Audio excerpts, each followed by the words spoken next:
Hey everyone, we're going to take a quick minute to talk about our sponsors who we love, and we are only partnered up with companies that we truly believe in, one of which is Primal Kitchen.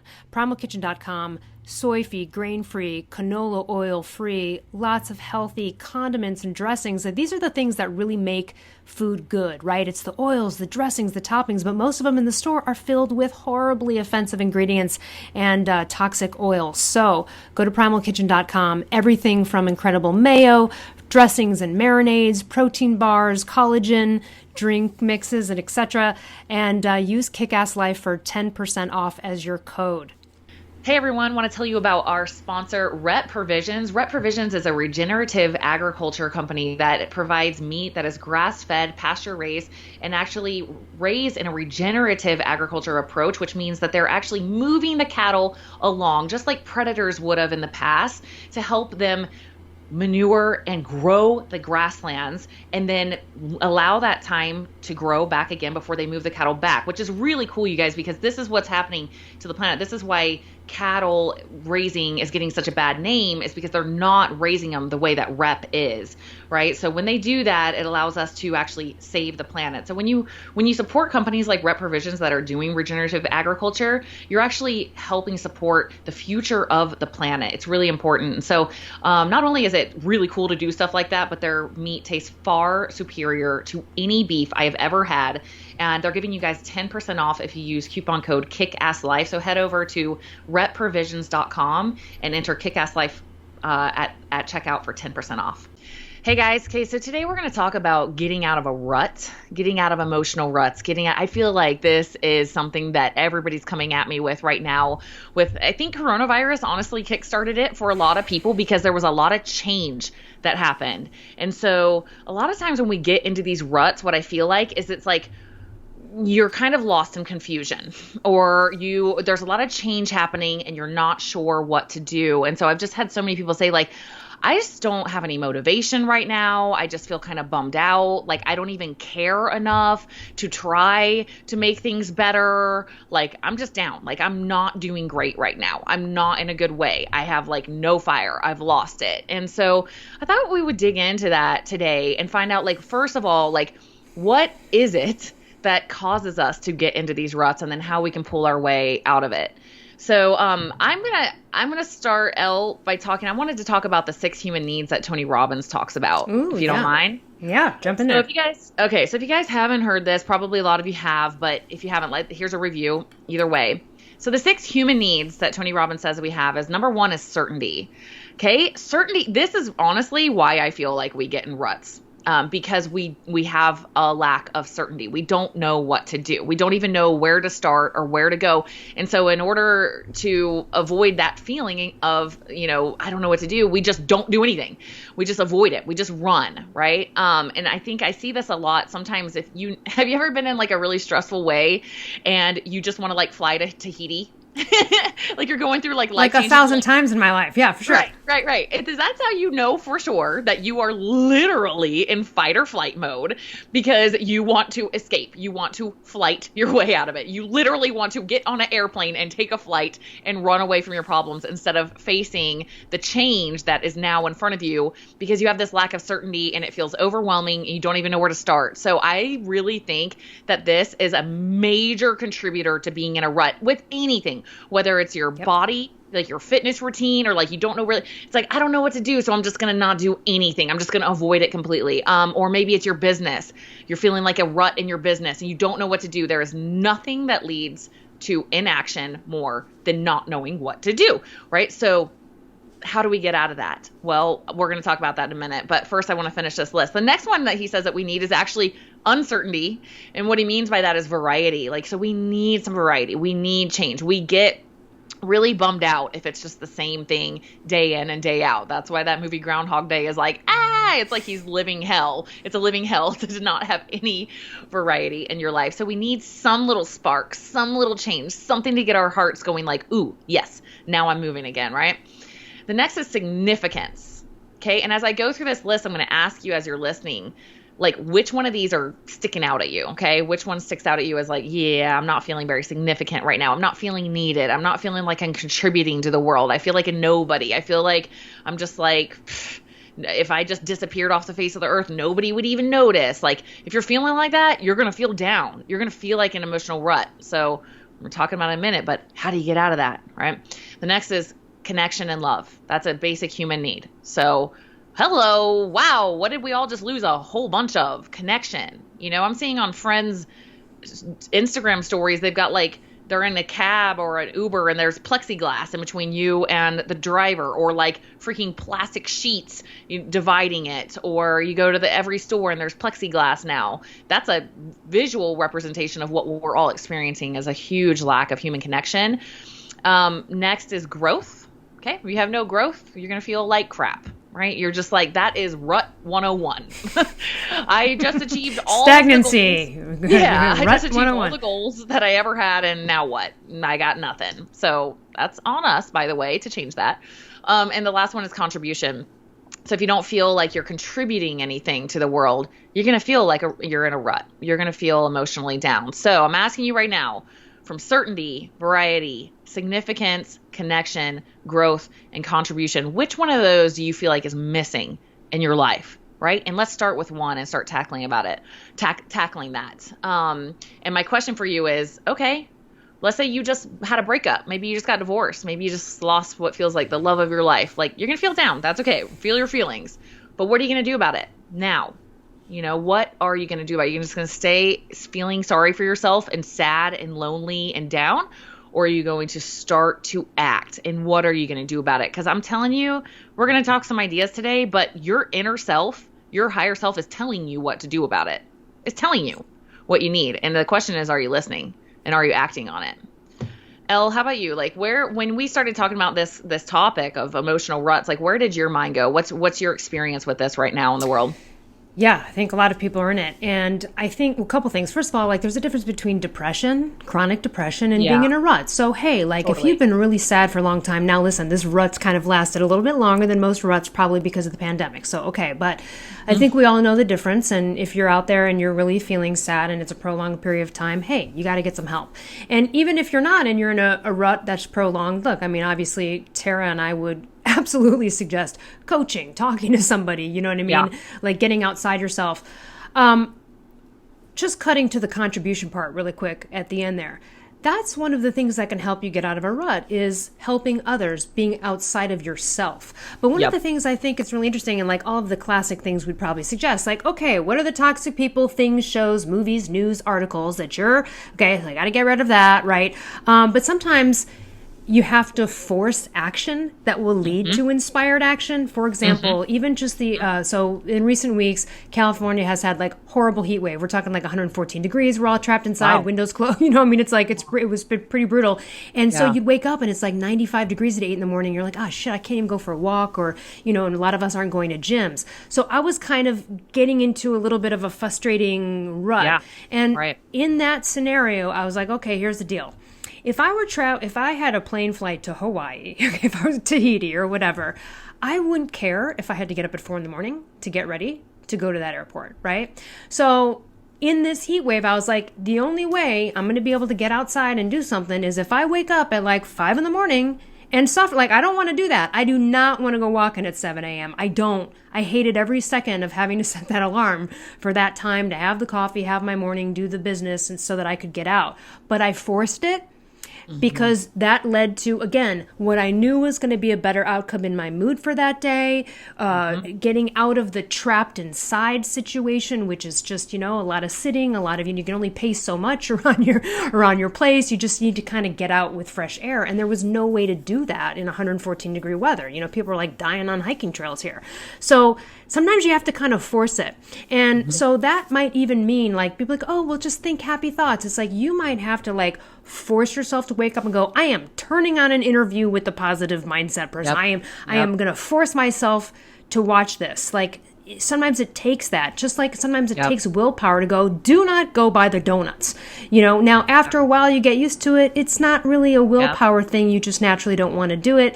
But you have to sometimes ignite when you're down this spiral. You gotta like force yourself to do something to get out of it. And so what if that's calling a coach and talking about your recent breakup and you need to process it, or whether it's literally you're just in a funk. The other thing I was thinking is this rut, what is it teaching you about yourself? For example, like I used to know someone that literally got all of their sort of entertainment from just like they're constantly out at bars, you know, talking to people. And so this, like, if you're one of those people, this world sucks right now for you, right? Like, but that might make you go, well, hold on a minute. Maybe you need to learn to enjoy your company more. Yeah. What's up with that? Maybe you need to look at why you're missing that. What is that fulfilling from the external world that you can fulfill yourself? So I think, again, a lot of people who are very extrovert or who rely on, I know people that just literally get their self-esteem and self-worth from, right, whether it's concerts or outside things. And again, those things can be considered distraction too. So now that you don't have those distractions or those things, what is there to learn about yourself here? Because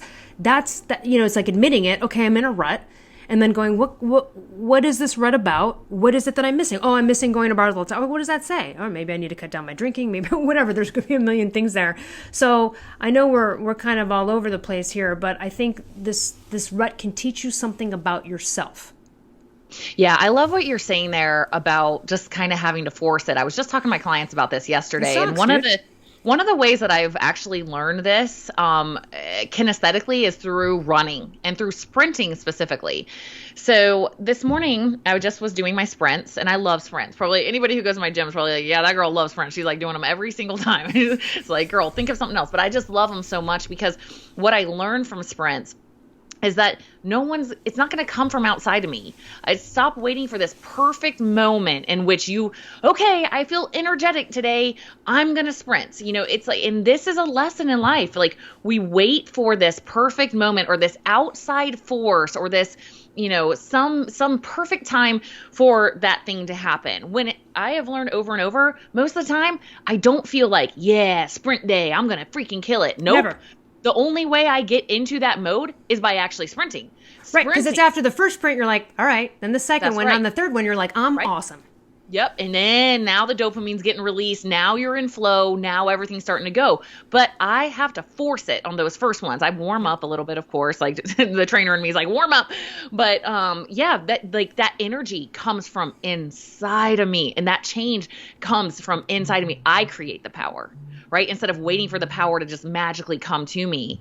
And the other thing too is like, when you're talking about like walking past the donuts and it's kind of hard the first time and you don't want to do it, so much of personal growth is that way. It's like, you know, I'll be vulnerable for a minute. Like, I would say the types of guys that I date now after doing a lot of personal work has completely changed from where I was at a few years ago. And it feels like, I don't know, I'm like a visual person. Like, it feels like I took like a foundation and just freaking shook it and like just crushed it and moved it. And now I've like elevated up to another level. Yep. And that came from painstaking, like habit breaking, painstaking, like, oh, this guy is so hot and cool, and I really think he's, you know, and he's guilt tripping me for like wanting to not date him anymore, and my old habits want to come in and be like, oh, okay, yeah, and I was like, no. Like, are you going to choose the same or are you going to choose different? I'm going to choose different. And now, like, I'm living in a completely different reality in dating, just being real from doing that. But it was painful. Like, because it's like, whoa, it's Saturday. I don't have my kids. I got nothing else going on. Like, that guy's seemed really hot. So I'll just maybe I'll just go do what he wanted to do. No, I will stay home and do nothing and be by myself and be in silence rather than repeat those old patterns. So walking by donuts is the same way. It's like, at first it can be painstaking to cutting yourself off sucks. Out of those old patterns, those old habits, you know, but now, like, I don't even like guys like that anymore. I'm like, dude, no, like, hell no. Like, it's a hell no for me now. But in that moment, you know, it's hard to make those changes. So I love what you're talking about. This power has to come from the inside. Like, it's, you know, the getting out of the rut is going to come from you, right? Instead of just waiting for it to end. Yeah, the other thing I think is important, and, you know, a lot of people would probably suggest this. focusing on a project of some kind. So, for example, I've got this really, really interesting client who during the pandemic was like, okay, you know what? And like a lot of people are like, I don't know about my job. It's kind of a phone in. I'm bored. I want to do something else. Like it's igniting like different wants and needs in people. So she reached out for coaching because she, in her hobby / side job, she has seen, which I won't say what it is, but it's really unique. She has found interesting parallels to life and women and what they could learn from her side job, which is very unique. And she feels like she really wants to inspire people. She doesn't know where to start. So I'm like, all right, well, let's get a speech or an article together on this exact topic. Like, let's do it. So much fun, you know? And so here we are, we're coaching, we're working on it. We're, you know, she's giving me a draft. We're like, right, this is like really fun shiz, guys. Like I'm having fun because I love this stuff. And, you know, she's having fun. Again, it's really switching up her brain. She's had this idea in there for a while. She's finally taking the reins to execute it by getting a little help because she knows she might not really execute it on her own. What a fun thing. Over, you know, 4 sessions, we'll probably have more to kind of like, so hey, do you have some project that you want to start? Do you need help with it? That's fine. Get coaching. Any kind of project. I don't care if you're going to knit a new scarf for winter, something to take your attention off of it and direct it into another arena. And then, and you know, again, this could be reading a book or whatever else. But again, maybe it's like, all right, this sucks, but now's the time I got to really go through everything and do a Goodwill bag. Okay. I mean, it could be something dumb and simple like that, but even then, those situations, you have to force yourself to do that. I know I have to too. So any little steps, they can be free and not cost you anything, or again, really reaching out for something bigger, like I really want to write this thing, or I really want to, you know, become this, or whatever it is, any kind of coaching. Of course we would, but these brain synapses are frying everywhere in this process of us kind of, you know, working on this speech of hers and this, you know, / article, because you could have it as probably either, and super, super fun. And this is just, again, someone who is in the pandemic, like probably a lot of you out there, who's like, I really wish I could do that, but I don't know where to start. You can, man. And that in and of itself, you could just see lighten up, just the lighting up of everybody involved in it, including myself, because it's super fun to watch someone kind of like take control of a want and a need and a desire and actually be like, let me do it. We don't know where it's going to go published, if she'll ever speak. It doesn't matter what's going to happen with it. She's doing it anyway. That the fire is what I call, that's what I call like, hey man, you, and she forced ignite it because she contacted me to be like, I need someone. I don't know where to begin. That's okay. That's what coaches are for. That's huge. That's amazing. I love that. That lights me up so much because my clients are doing a lot of that too. Some of them are starting their own businesses right now and they're pushing through all these self-limiting beliefs and all the inner critic and all of this, but it's still, you can, even though they're dealing with all that you can see the fire, the passion. They're like, oh my gosh, I know, I see that I have something to bring to the world here. I have a purpose. I have a mission, right? And who cares if it's successful or not? Chances are, maybe I'm a positive, you know, overly positive person. I think it is going to work out. I think if your intuition, you're deep in your soul is calling you to do something and you're feeling that and you're taking the courage to like leap out and step out and do it, I do think you're going to be helped with it. You're going to get a prize. It's a pro you move. It's going to be a prize. Absolutely. No matter what, it's a prize. Yeah. Yeah. So if like there's anything, if you're feeling stuck right now, my question for you is, what does your intuition keep nagging at you with? What does it keep coming up? And I have to say this too. It could be something that you need to get out of, right? And I'm not talking like a fear response, like I hate my job, I'm going to fly to Tahiti. Okay, if you hate your job, like that is worthwhile. That is, or maybe you hate your relationship. Like that is worth examining for sure, digging into. I'm not saying like run like the Dickens and just go to Tahiti and escape all your problems, but examine it and listen to it, because that also, like getting free from a situation that is really, really holding you down is sometimes necessary before you can get into this place of reaching your next level of potential. And there's a concept, it's called the sunk cost fallacy.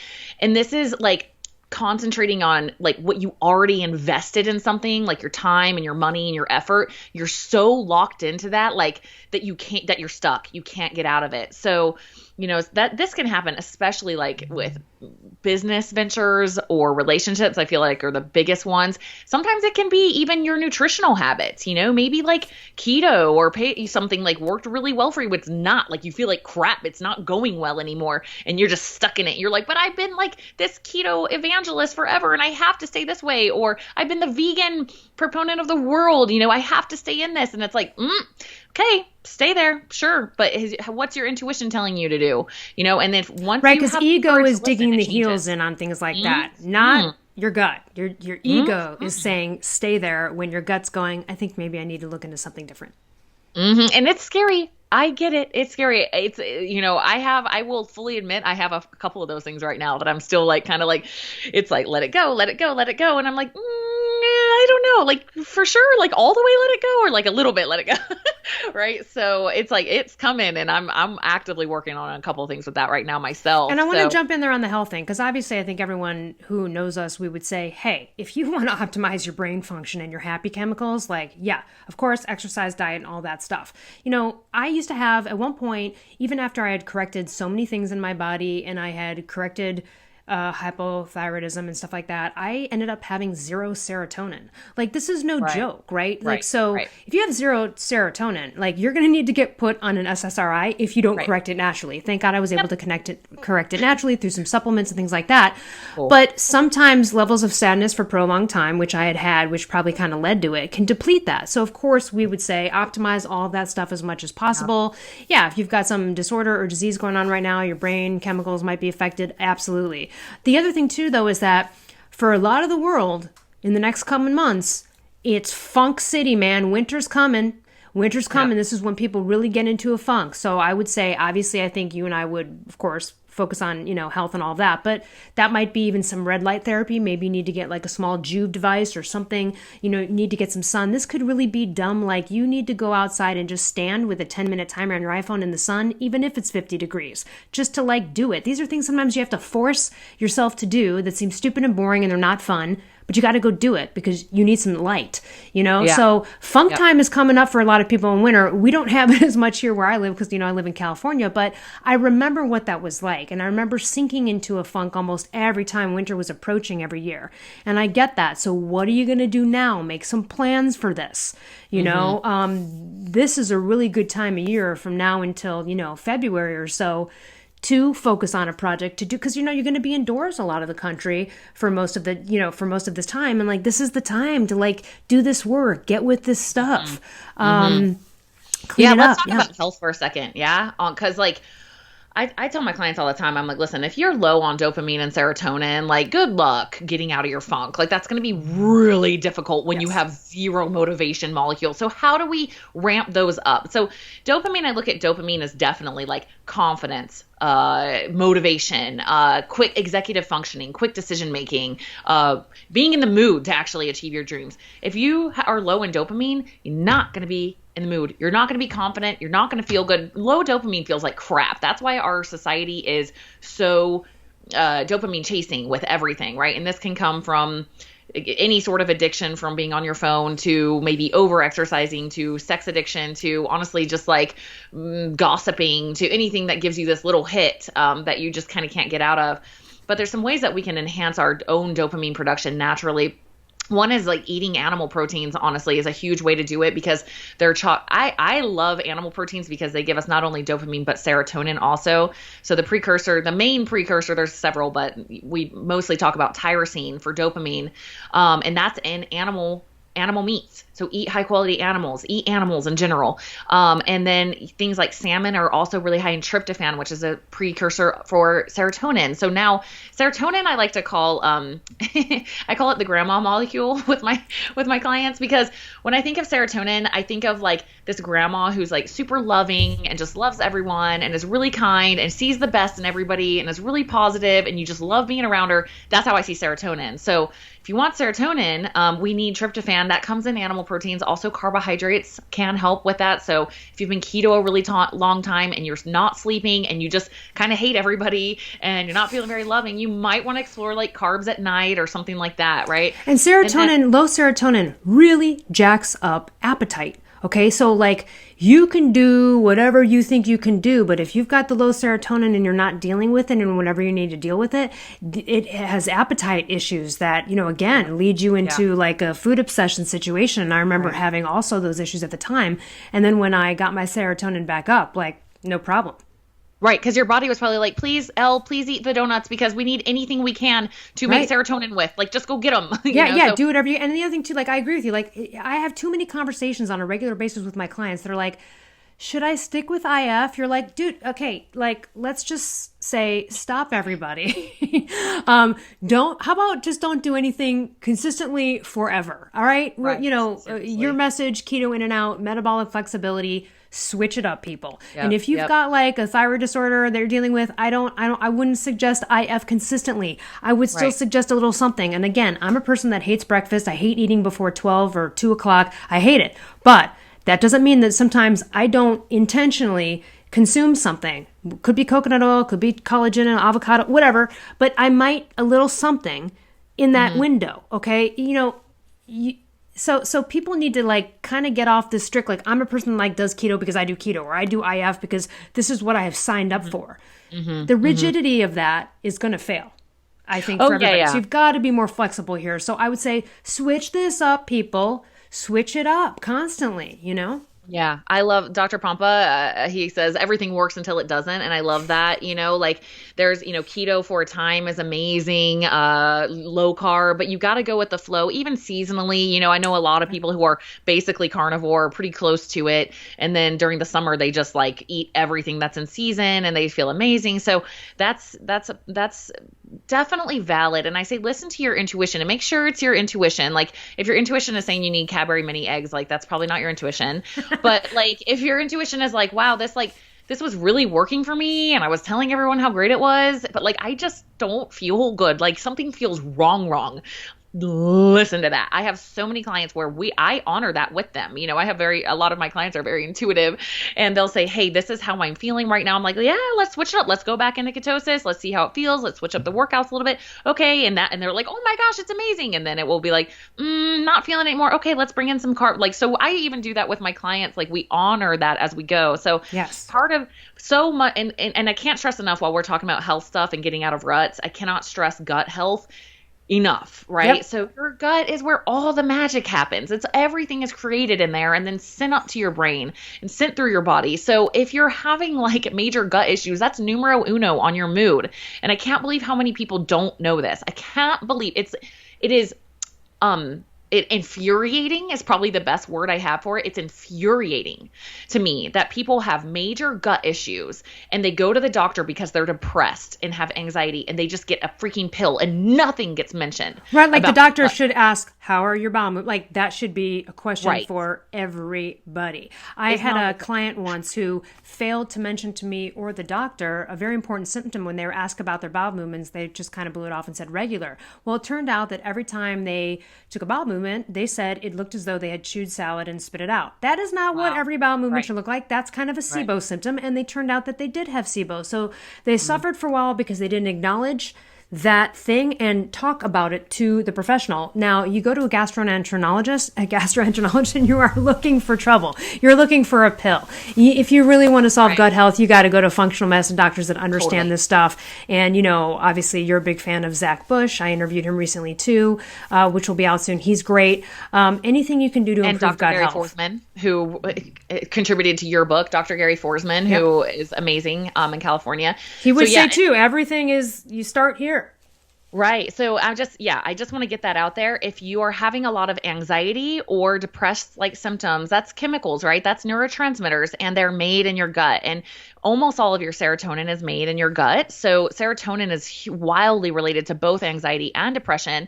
Also, GABA is made in your gut. GABA is like the brakes on your brain. So if you have racing thoughts all the time, you may not have good GABA. If you have gut issues, you don't. You don't. Right. It's like I've done this so many times with clients. It's like it's just as soon as they tell me they have hypothyroidism or anxiety or depression, and I'm like, so how bad is your gut? Like it's like, so what's going on with your gut? It's like I don't even have to ask. I just know. And so I just want to get that out there. Is let's focus on the easiest way, in my opinion, from what I've seen in my experience, to work with gut issues is to stop putting in the things that are inflaming the gut in the first place. So you have to do some self-experimentation. Of course, you can do testing, but also like you kind of know when you eat certain things and it makes you go crazy. So like you really got to have some self-love there and like put your brain in your gut. Like imagine you can see it, so, imagine you can look in there and you're going to just stick that in there and be like, wow, that's really mean.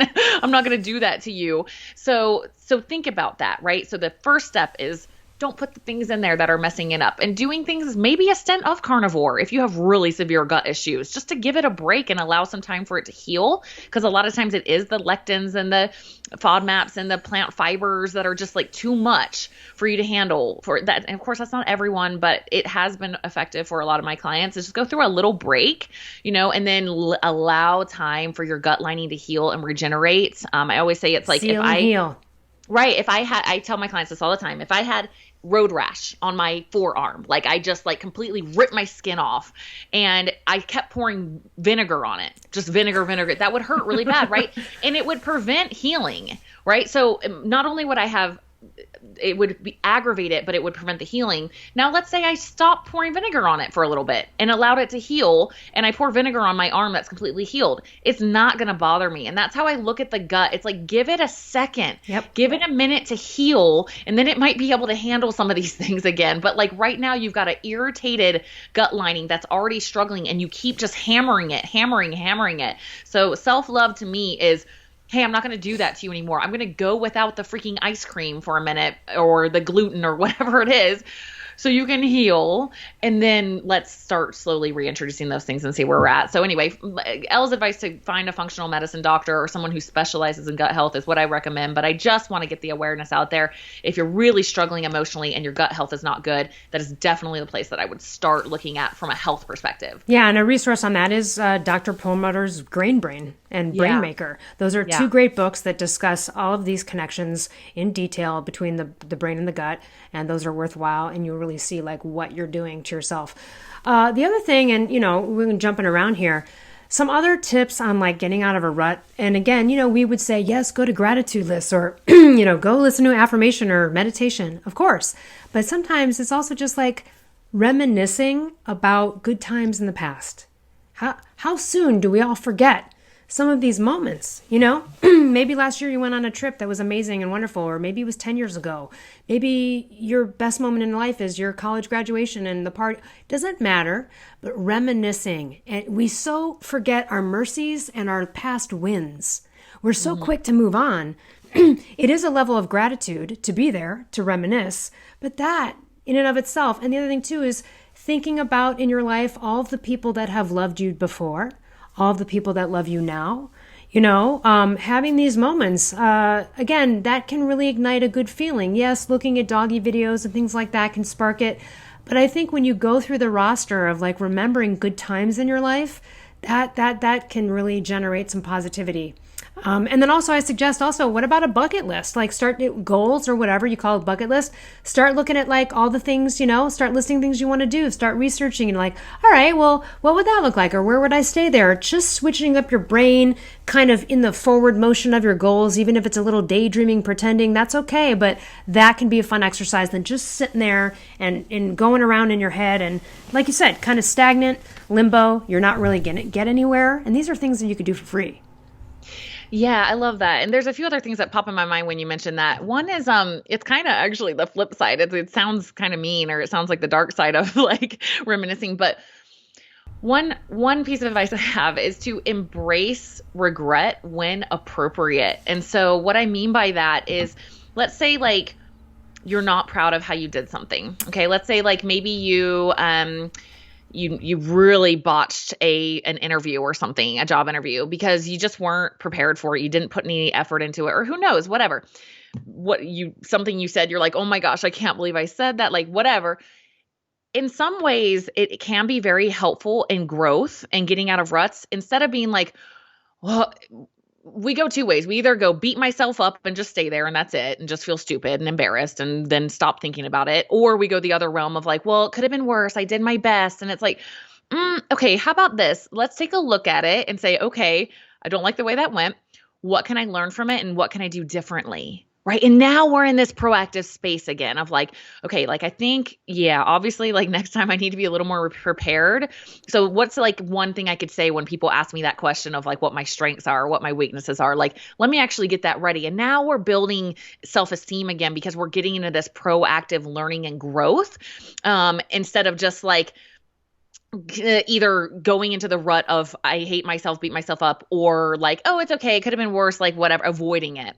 The other thing too is I actually have a note on that. I had a yeah, story. I just wanted to highlight that. So I have a friend recently who had a series of job interviews for a position and like over a couple of weeks. It was taking a while, like met with everything because it was a startup company. So they met with everybody and they were really interested in this. You know, they were being open-minded about it.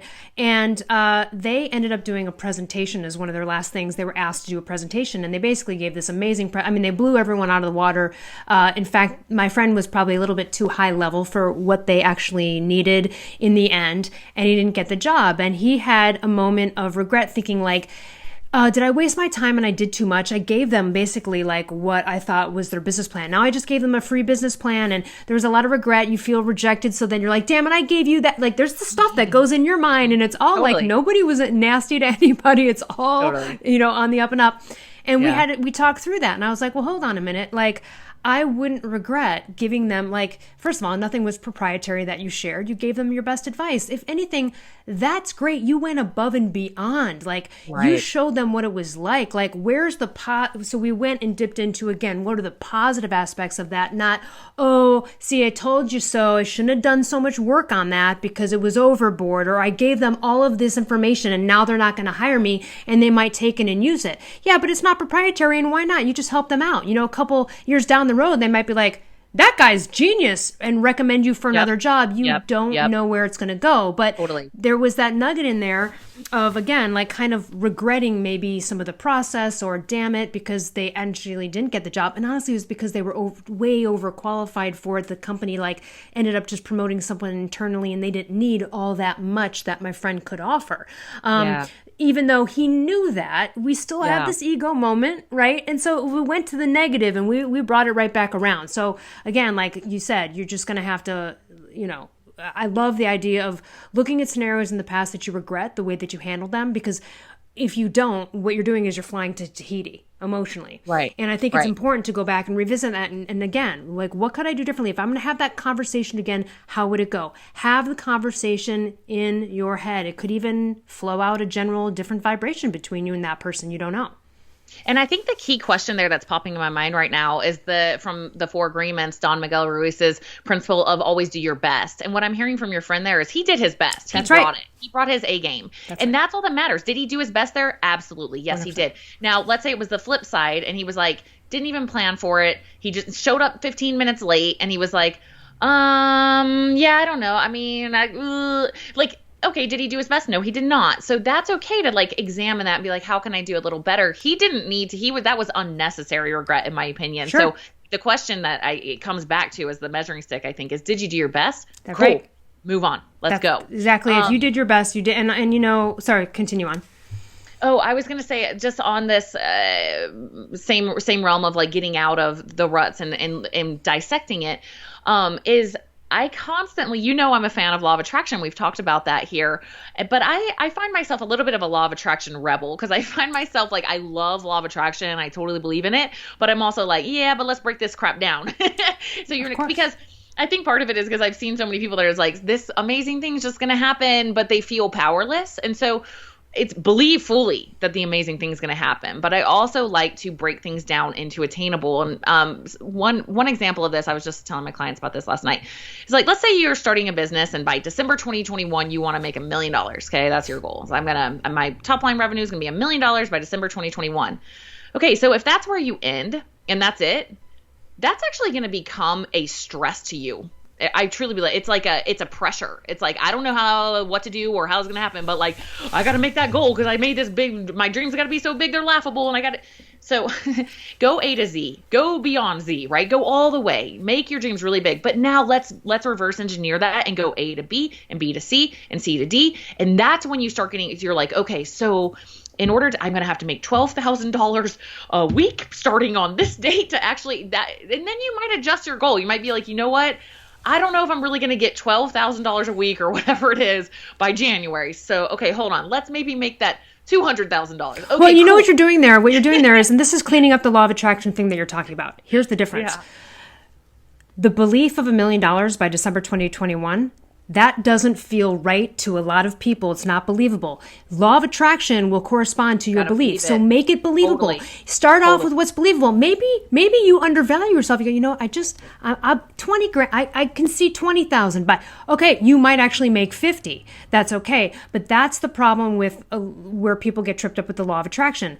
Yes, attainable, whatever, you can do that. But in your mind, if you don't believe that could happen, then it won't. So you do have to adjust the goal to something believable. Beautiful. I did this first when I first manifested a ton of money. Instead of going for I literally in my head, I think I've said it before, I was like, all right, I think if I got like a soap opera job, that would probably pay me 200. I had to go for what I thought could be believable and known, even though I believe in the unknown, and it came in the unknown way and was just that amount of money. And then I was like, damn, what if I had shot higher? But here's the thing, that was believable for me at the time. So I love it. It's whatever's believable for you. With Jack Canfield, what he did, and again, this is just so again, like you said, you might need to break it down, because if that ultimate goal starts to become like, yeah, but I don't think I can get there, then you don't believe it.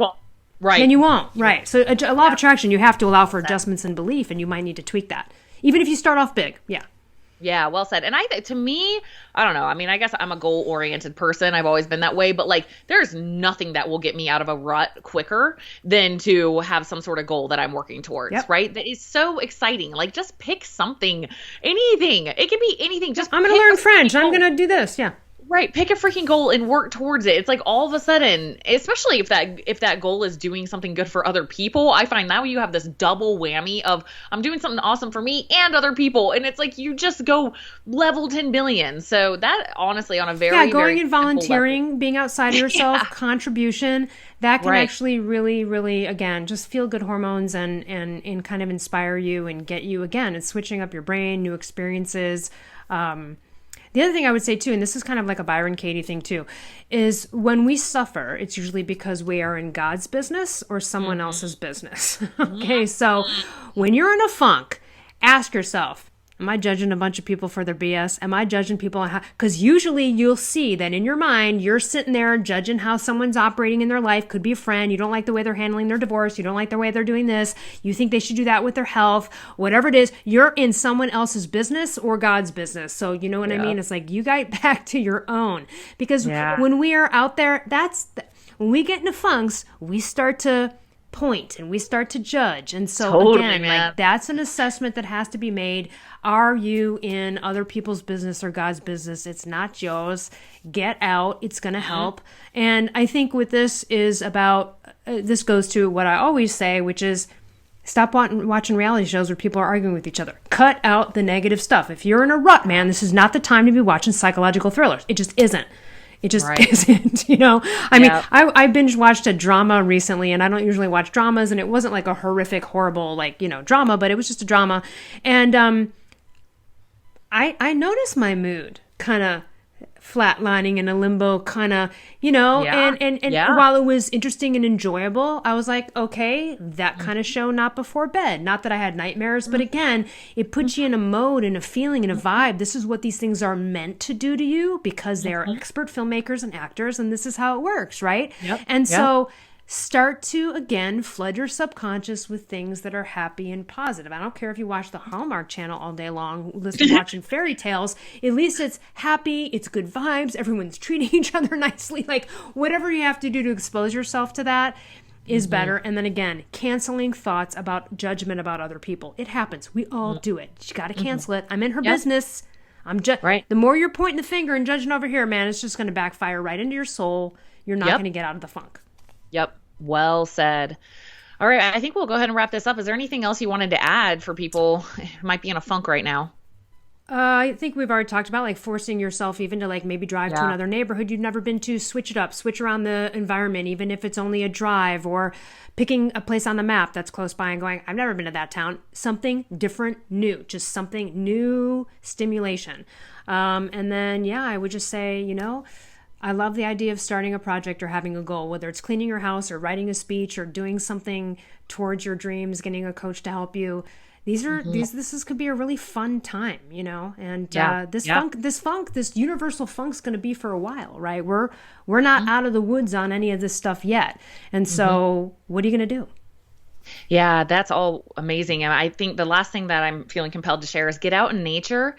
Stop running from your thoughts. So it's really tempting when you don't like your thoughts to want to occupy your brain with something else. And this is how you wind up like watching TV till the minute you drift off to sleep, or listening to something on YouTube or anything to not have to process your own thoughts, especially at night can be a really difficult time for people because now your energy to deal with those things is at an all-time low.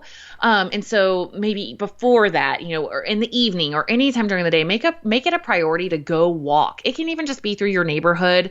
If you have somewhere close, that even a local park that has like trees and just feels a little bit more connected to nature, go. Don't bring your headphones. Don't listen to anything. Just allow yourself to think and process all of those things.